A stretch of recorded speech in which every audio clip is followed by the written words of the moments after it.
ഞാനൊരു landscape architect ആണ്. അപ്പോൾ നമ്മൾ വർക്ക് ചെയ്യുന്ന ഒരു കംപ്ലീറ്റ് ഒരു വേറെ രീതിയിലാണ് നമ്മളിത് അപ്രോച്ച് ചെയ്യുന്നത്. എന്തുവാണെങ്കിലും ഇതിൻ്റെ അകത്ത് പല പ്രോസസ്സസ് ഉണ്ട്. നമ്മുടെ മണ്ണിൻ്റെ മുകളിൽ കൂടെ ഒഴുകുന്ന വെള്ളം, മണ്ണിൻ്റെ അടിയിൽ പോകുന്ന വെള്ളം, വീട് പണിയുന്ന സമയത്തായാലും അല്ലെങ്കിൽ ഒരു കൊമേഴ്ഷ്യൽ ഡെവലപ്മെൻറ്റിനായാലും ഒക്കെ ഈ ലാൻഡ്സ്കേപ്പിങ്ങിൻ്റെ പ്രത്യേകതകൾ എന്താണ്, എങ്ങനെ നിങ്ങൾക്ക് ആളുകളെ സഹായിക്കാൻ പറ്റുക? സിമ്പിളായിട്ട് ഇപ്പോൾ ഇതിനകത്തൊക്കെ വീട് പണിയുന്ന ആളുകളുണ്ടാവും, പ്ലാൻ ചെയ്യുന്ന ആളുകളുണ്ടാവും, പ്രോപ്പർട്ടി ഡെവലപ്പ് ചെയ്യാൻ ഉദ്ദേശിക്കുന്ന ആൾക്കാരുണ്ടാവും. ഓക്കെ, എങ്ങനെ നമുക്ക് സഹായിക്കാൻ പറ്റും?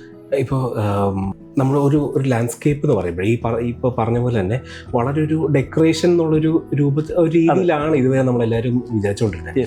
അപ്പോൾ ഇപ്പോൾ എല്ലാം വീട് പണി കഴിഞ്ഞു, ബാക്കി വീടിൻ്റെയും കോമ്പൗണ്ട് വാളിൻ്റെ ഇടയിൽ കുറച്ച് ഗ്യാപ്പ് കിട്ടി, ആ ഗ്യാപ്പിൽ എന്തെങ്കിലും 2 പൂച്ചെടി വെക്കുക അല്ലെങ്കിൽ കുറച്ച് ഗ്രാസ് ഇടുക, ലാൻഡ്സ്കേപ്പ് കഴിഞ്ഞു. അതാണ് നമ്മുടെ ഒരു ജനറലി നമ്മൾ ചിന്തിച്ചുകൊണ്ടിരിക്കുന്ന അല്ലെങ്കിൽ ഇപ്പോൾ വർക്ക് ചെയ്തുകൊണ്ടിരിക്കുന്ന ഒരു രീതി അതാണ്. അത്രേ ഉള്ളൂ. പക്ഷേ ഞാനൊരു ലാൻഡ്സ്കേപ്പ് ആർക്കിടെക്റ്റ് ആണ്. അപ്പോൾ നമ്മൾ വർക്ക് ചെയ്യുന്ന ഒരു കംപ്ലീറ്റ് ഒരു വേറെ രീതിയിലാണ് നമ്മളിത് അപ്രോച്ച് ചെയ്യുന്നത്.